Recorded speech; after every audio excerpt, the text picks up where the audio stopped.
So we're back, episode number 5 or 6, I don't know, can't remember now. It's been a bit of a whirlwind couple of weeks. I've actually decided now that until we do have the showroom open, we are going to cut it down to an episode every 2 weeks. It's quite hard for us to get the content where we're just so busy at the moment with the showroom. We have had a few delays in terms of fire safety and waiting for the green light really so we can go ahead. We didn't want to start fitting all the displays and then having to take them out, so we were sort of on hold for a little while. That's all good now. I'm going to take you down to the showroom now because we have been installing some of the sets, and I've also got some content of us fitting some of the sets as well, so that'd be good to see. Again, I can only apologise, we've just been so busy. Personally as well, my dad died a couple of weeks ago, so that's naturally put a bit of a hold on things, but got to keep moving and pushing forward, and we need to get the shop open now, so full steam ahead. Another thing as well is when we do eventually get the showroom open, that is why at the moment we're going to cut down to an episode every couple of weeks, because I just haven't got the time for it at the moment. But my plan is, once we are in the showroom, is to start building the team, employing staff members, designers, admin, and that will free up my time, because my plans, and as well as Matt's, is we don't so much want to be working within the business. Obviously we're always going to be, sorry about that, the phone fell off the holder. Can't remember what I was saying now. So going back, our main roles of me and Matt being the business owners is to be building the business, to be building the brand and overseeing the everyday. And as we get busier as well, we're just not going to have the time, like with the leads coming in, and it's for a customer experience as well, so we don't want to be so overloaded with jobs that we haven't got the time to be giving the customers the time that they deserve and they need. So we're already looking into bringing people in. We want to start early because we don't want to be rushed into a decision or doing it because we're too busy and overwhelmed, and then you're just hiring people for the sake of it. So we want people to want to be a part of the business as well. So it's not necessarily going out and just looking for people and asking people. We're putting it out there, and we want people to come. We want people to want to work for us. I want people to be able to see what we're doing and see the potential, and the potential in themselves as well, to be able to grow. So my plans are always, at the moment, and Matt, we're both doing a bit of everything. We're designing, we're selling, we're fitting, and we have got installers now as well, which I think it's the heat. The stick doesn't like the heat on the screen, so it keeps falling off. It is about 35 degrees. So again, going back, we're doing everything at the moment, me and Matt, and we have got installers in place, and we have booked jobs in with them now as well. And it's not like we're just hiring anyone again. We know the people we're hiring or subcontracting. We know the quality of their work. We're not going to be hiding away anyway. I'm not saying that we're going to be starting this business just so we can just have it running in the background and we not be a part of it. We're going to be part of it every single day. There will still be times where I am designing or helping designing, but at the end of the day, we want it to be able to work with us, not being in there every day. And that is what businesses should be like. Enough of me going on then, so not too far, I'm just around the corner anyway, so we'll cut back when I get there.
So we've had to take most of the ceiling tiles out because we were unsure with the fire eggs that the ceiling was sufficient.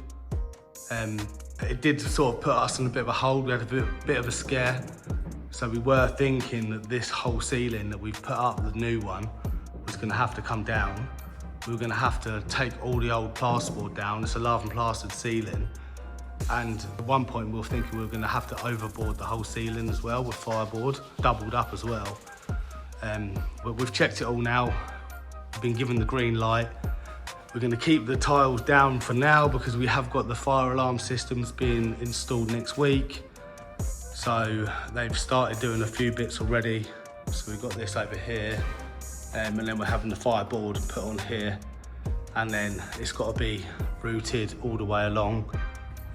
Fire alarms in here, and they're gonna be linked up to the flats above as well. So if there is any fires or anything down here, the flats above get alerted. And so we'll look at a few of the displays. So down here we are having the handleless slab door, kitchen, dishwashers going in here, sink in here, centre of the window. I can't remember the exact name of the colour, but it's like a matte finish. And we have so many, and it's just hard to remember them all exactly. The doors here, like a reeded black, so that's a really nice finish. Extra tools, we've got cupboards up here, they're gonna be lift up. These are all handleless, so we're gonna have the handleless rails in here. And this bit here, we're having a glass bespoke unit put in here, so that's why that's empty. Brass rails all the way around. Quartz worktops, borer hob is being installed in here. In the corners, so you've got your Le Mans pullouts. So we've got a grey chrome one here. On this side, we've got a dark one as well. So we're just trying to, because we're not massive and we don't want to overload it with so many different doors and displays. We want to try and at least get some full displays in here, but we're trying to showcase as much as possible. So in here, you've got some Blum drawer boxes. So you've got the black Blum drawer boxes with the lining in and all soft closing. So that's there, there's a pan drawer there. This top one is fixed, that's a dummy.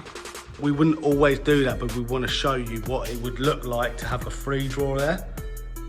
A lot of the time we do it as a 2 drawer, if there was no hob in there, and have an internal one underneath. So we've got some white Blum drawer boxes in here. They're slightly different to the other one, they're slightly cheaper, but they're still really nice. And then the bottom one, we've got glass sides. And again, the top one here is only empty and it's a dummy one because of the motor underneath the borer hob. You need the extra space. So this is going to be a Peninsula waterfall edge, seating along the back, full height splashbacks in the court along the back and up onto the windowsill, and possibly going to do a waterfall edge down there as well. So that's that display.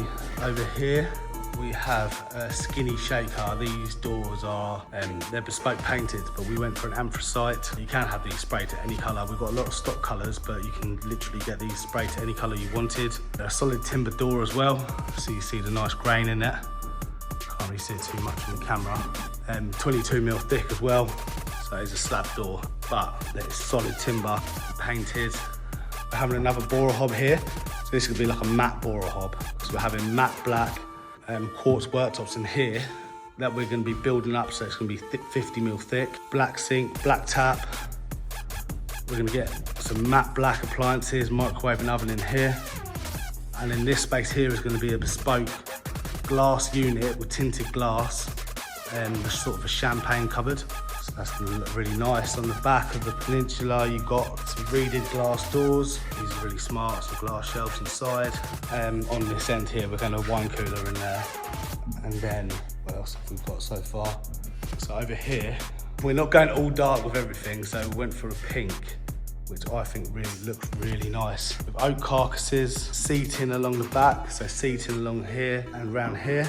Again, we're trying to showcase as much as we can, so probably wouldn't always do this in the design, but we're having tongue and groove on the back, and then we're doing a plain on the sides, but it's more just to show in the showroom the different styles. If this was a customer's house, you either go plain or tongue and groove. So it's just trying to show everything that we do. These have got solid wood dovetail drawer boxes with Blum runners, so they're really smart.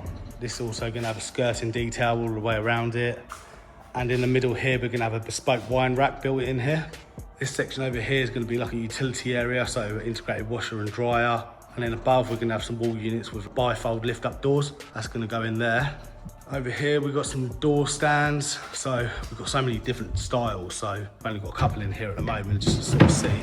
And then these will all be filled up. And again, we're going to build some units on the top just to take it up a bit higher so it looks more fitted.